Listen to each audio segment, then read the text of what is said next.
भारतवासियों को नमस्कार। 8 दिसंबर 2025 वो आखिरी दिन था जब दिल्ली पुलिस के प्रैक्टिस सेट में मैंने यूट्यूब पर आखिरी क्लास ली थी और आपसे कहा था कि मैं एक यात्रा पर जा रहा हूँ। इसे आप वनवास कह सकते हो या आत्ममंथन। उस दिन से लेकर आज तक आप लोगों के हज़ारों कमेंट्स आए कि भैया आपने पढ़ाना छोड़ दिया, आप राजनीति में क्यों जा रहे हो, वो तो गंदी जगह है। और मैं कहीं ना कहीं आपकी नाराज़गी भी महसूस कर रहा था और आपकी उम्मीद भी, लेकिन मैं चुप था। जानते हो क्यों? क्योंकि अगर हम खुद इतिहास लिखने की हिम्मत नहीं करेंगे तो वो लोग हमारा इतिहास लिखेंगे जिन्हें ना तो हमारी तकलीफ़ों का पता है और ना ही हमारे सपनों की परवाह। आप पूछते हैं ना कि राजनीति ही क्यों नहीं लिया है। यह फैसला मैंने इसलिए लिया है कि सिस्टम में मौजूद इस गंदगी को हम सब मिलकर साफ कर सके। क्योंकि अब मुझे समझ में आ गया है कि अगर कीचड़ साफ करना है तो गंदे होने का जो डर है वो छोड़ना पड़ेगा। राजनीति में आने का फैसला मैंने किसी एक रात में नहीं लिया है। इस फैसले के पीछे बहुत, अगर मैं कहूँ तो हाँ, एक रात का जिक्र हम कर सकते हैं। आपको पता होगा 2024 जब 60,244 सिपाही भर्ती की वैकेंसी आई थी, 17 और 18 फरवरी को वो तारीख, पेपर लीक। उस दिन ऐसा लगा कि जो सब कुछ हम पढ़ा रहे हैं वो सब बेकार है और सब तरीके से सबने अपनी अपनी तरह से बातें रखी। आप लोगों के लिए सड़क पर उतरने का एक फैसला लिया। मैंने सोचा कि सरकार सुनेगी, सिस्टम सुनेगा, सिस्टम और सरकार ने सुना। लेकिन बदले में हमने क्या झेला? हमारे घर पुलिस भेज दी गई और परिवार के सभी लोगों का हाउस अरेस्ट कर लिया गया। दर्जनों पुलिस वालों ने हमारा घर और गांव कई दिनों तक घेर कर रखा। तो फिर अंत में लखनऊ आंदोलन में पहुंचने के लिए बहुत छिपते छिपाते फ़ोन वगैरह सब बंद रख के हम पहुँचे। मेरे साथ लाखों छात्र वहाँ पहुँचे और सब लोगों ने यही बोला, मुझसे भी बोला, मुझे आज भी खूब याद है कि सब कुछ है, नाम है, करोड़ों छात्रों का सपोर्ट है, लाखों छात्रों को तुम सफल बना चुके हो और इस सब की ज़रूरत क्या है। मैं कितना भी अच्छा पढ़ा लूँ, आप चाहे कितना भी अच्छा पढ़ लें, लेकिन अगर फैसला लेने वाली कुर्सी पर गलत आदमी बैठा हो और वो एक साइन करके मेरी और आपकी ज़िंदगी को बर्बाद कर सकता है। उस दिन मैंने निर्णय किया कि अब नाइंसाफ़ी होने पर सिर्फ मांगेंगे नहीं, अब उस जगह जाएंगे जहाँ फैसले किए जाते हैं। क्योंकि कीचड़ को साफ करने के लिए कीचड़ में उतरना ही पड़ेगा। बस वो इतनी एक सोच है कि जिसने मुझे यहाँ ला करके खड़ा किया। जब मैं ये देखता हूँ कि एक तरफ बड़ी बड़ी बिल्डिंगें बन रही हैं और दूसरी तरफ पढ़ाए हुए हमारे छात्र इतने मजबूर हैं कि वो अपना खर्चा चलाने के लिए 300 रुपये की दिहाड़ी के लिए मजदूर है, तो मुझे ये लगता है कि मैं तुम्हें झूठ पढ़ा रहा था। क्योंकि असलियत यह है कि विकास की इस दौड़ में तुम्हें और मुझे बस एक दर्शक बना दिया है। खिलाड़ी कोई और है, जीत कोई और रहा है। इसलिए बहुत हो गया दर्शक बनना। अब हम सबको मिलकर के खेल बदलना है और खेल मैदान के बाहर बैठकर नहीं बदला जाता, खेल मैदान में उतर कर बदला जाता है। लेकिन एक कड़वी सच्चाई बताओ, इस देश में चपरासी बनने के लिए भी 10वीं पास होना जरूरी है, सिपाही बनने के लिए 12वीं होना जरूरी है, कलेक्टर बनने के लिए ग्रेजुएशन जरूरी है। लेकिन अफसोस हमारे ऊपर जो लोग बैठे हुए हैं, जो नियम बनाते हैं, जो हमारी किस्मत का फैसला करते हैं, उनके लिए कोई योग्यता तय नहीं है। यही ऐसे लोग बैठे हुए हैं जो आपके बारे में चर्चा तक करना नहीं चाहते। आज मैं आपसे यही कहने आया हूं कि राजनीति में नेता बनने के लिए मैं नहीं आया हूं। नेताओं की बहुत भीड़ लगी पड़ी है। मैं राजनीति में आपकी आवाज़ और कलम की ताकत बनने आया हूं।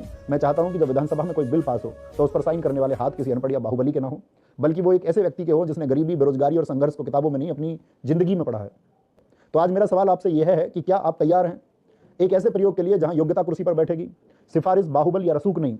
राजनीति में भाषणबाजी बहुत होती है लेकिन प्लान बहुत कम लोग बताते हैं। इस तरह से पूरे देश के लिए मैंने 4 स्तंभ, 4 पिलर्स तैयार किए हैं। पहला, रोजगार और स्वाभिमान। जैसा मैंने कहा, हमारे यहाँ 1000 से अधिक फैक्ट्रियां हैं।